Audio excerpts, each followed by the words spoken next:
Well, welcome. I am Teresa Schmidt. I'm the president of Educise Resources Incorporated, Professional Continuing Education and Health Enhancement.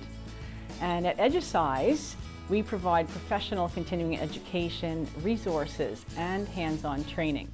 Now, as a health, fitness, or medical professional, you're very well aware of the changing and evolving healthcare environment, and you know you have to be on the very cutting edge of what's going on in medicine.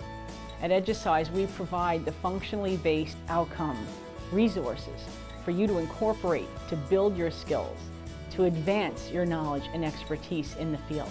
You want to make a difference with your patients, and we are here to help you to make that difference and to show that you can create a functional, measurable outcome when using the interventions taught in our programs.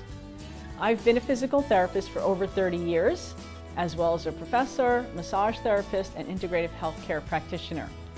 As a practitioner, I've recognized that with the changing healthcare environment, we need to upgrade our skills. We need to incorporate not only the best practices of traditional medicine, but to start to incorporate the best practices of evidence-based, holistic, and integrative medicine.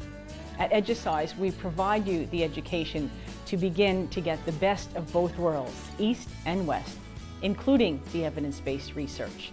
You want to make a difference with your patients and clients?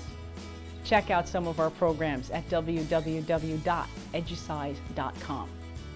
Educise, educate the body, exercise the mind.